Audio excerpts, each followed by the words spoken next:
The world is falling apart, and what about Bitcoin? We're going to talk about cryptocurrencies today. By saying that the world is falling apart, I'm not joking. I have short and medium-term concerns. There are many things changing in the world, such as deglobalization, people losing their jobs, and numerous uncertainties. What is happening in the world and how will it affect our wallets, specifically our bitcoins and cryptocurrencies? There hasn't been much movement in the price of Bitcoin lately. Strong support has started to form at these levels, but I'm still expecting a dip in the price. Not a crash, though. I don't think the dip will reach a low level. I'm expecting a final dip. If you're making a long-term investment, you don't have anything to worry about. 90% of these coins you see won't be around for the next rally. This is normal because it's the same in real life. 90% of startups fail. It was the same during the dot-com bubble. 90% of companies died. Shares were very popular at the time. And most of them are gone now. Just like how we're saying that Bitcoin is going to change the world, everyone used to say that the internet was going to change the world. And it did.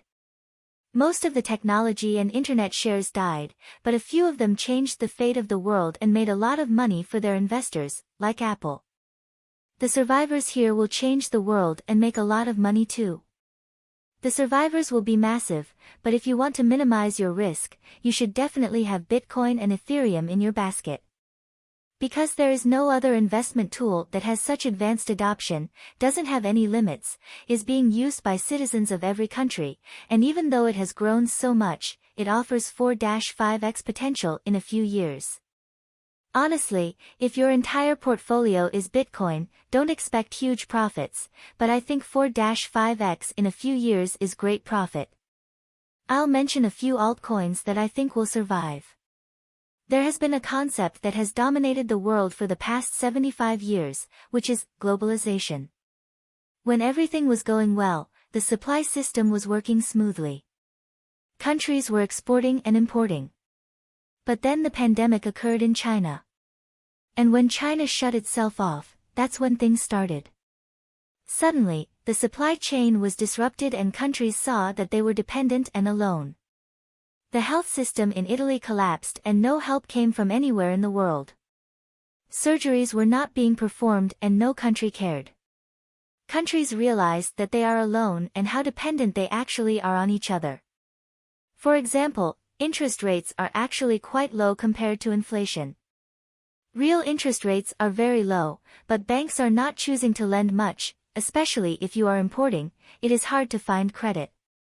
It is very difficult to find credit for a risky technology company. In the coming period, domestic production will be supported more. This will be the case for all countries.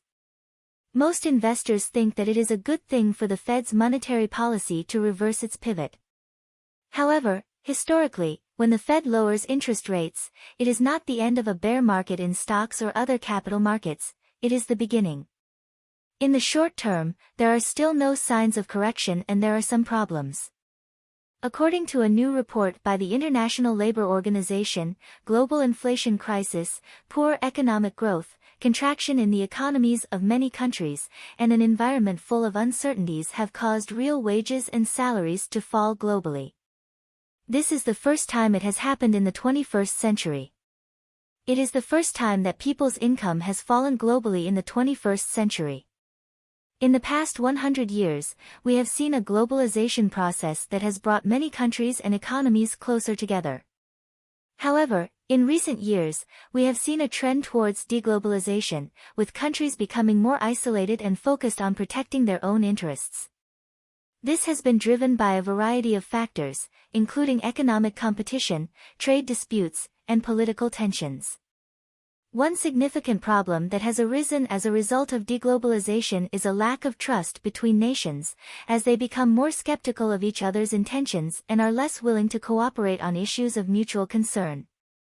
This lack of trust has led to the rise of Bitcoin and other decentralized, digital currencies, which rely on complex algorithms and cryptographic protocols to provide a secure and transparent means of exchange. These currencies are seen by some as a way to bypass traditional financial systems and reduce reliance on traditional currencies, which are subject to the whims of governments and central banks. In recent years, there has been a growing trend towards geopolitical and economic polarization, with different regions of the world becoming increasingly isolated and focused on their own interests. This has led to a breakdown in trust between countries and financial institutions, as each side becomes more skeptical of the intentions of the other. In this context, many people are seeking ways to reduce reliance on traditional financial systems and currencies, which are subject to the influence of governments and central banks. One solution that has gained popularity in recent years is the use of decentralized, digital currencies like Bitcoin, which rely on complex algorithms and cryptographic protocols to provide a secure and transparent means of exchange. These currencies are seen by some as a way to bypass traditional financial systems and provide a neutral, unbiased means of exchange that is not beholden to any particular government or financial institution. There are several reasons why some people prefer decentralized, digital currencies like Bitcoin over traditional assets like gold.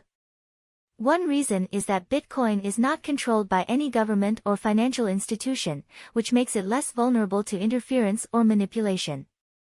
In contrast, gold is often controlled by central banks and governments, and the supply of gold is subject to the influence of these institutions. Another reason is that Bitcoin is more portable and easier to transfer than gold, as it can be easily transferred and stored electronically without the need for physical transportation. Additionally, Bitcoin is programmable and can be improved and developed in a way that gold cannot, as it is a decentralized protocol that is not beholden to any central authority. This means that Bitcoin can be used to support a wide range of innovations and can be adapted to meet changing needs and circumstances. Finally, Bitcoin and other decentralized, digital currencies offer the potential for greater transparency and security, as they rely on complex algorithms and cryptographic protocols to ensure the integrity of transactions. Let me tell you about some of my favorite cryptocurrency projects. Polkadot is a decentralized protocol that allows different blockchain networks to interoperate and work together. It is designed to be a scalable and flexible platform that can support a wide range of applications and use cases. One of the key features of Polkadot is its ability to support parachains, which are independent blockchain networks that can communicate with each other and share information and resources. This allows different blockchains to work together in a coordinated manner, without the need for a central authority or intermediary. This can be thought of as similar to having a translation program that allows people speaking different languages to communicate with each other, with the program acting as an intermediary to translate between the different languages. Polkadot is able to support this type of interoperability across a wide range of blockchains, allowing them to work together and share resources in a coordinated manner. Polygon, formerly known as Matic Network, is a decentralized protocol that aims to provide unlimited scalability and high-performance capabilities for blockchain applications. It is designed to be a Layer 2 solution that is built on top of Ethereum, and it uses a combination of proof-of-stake, POS, and plasma technology to enable fast and cheap transactions. Polygon has gained popularity in recent years due to its ability to support a wide range of decentralized applications, dApps, and its high-performance capabilities, which have attracted the attention of major brands and enterprises. However, it is worth noting that Polygon is not completely decentralized, as it still relies on Ethereum as a base layer and is subject to the influence of its parent network. If Polygon is able to address this issue and become more decentralized, it could potentially make significant progress in the broader cryptocurrency market. As a result, people around the world are seeking ways to protect their wealth and financial security, and some are turning to decentralized, digital currencies like Bitcoin as a way to do so.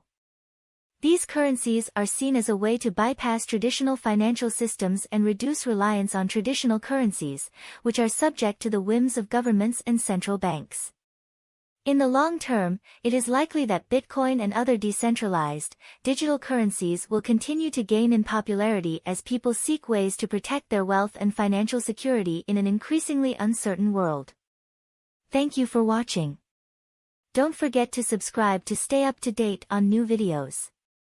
Click on the bell button next to the subscribe button to enable notifications.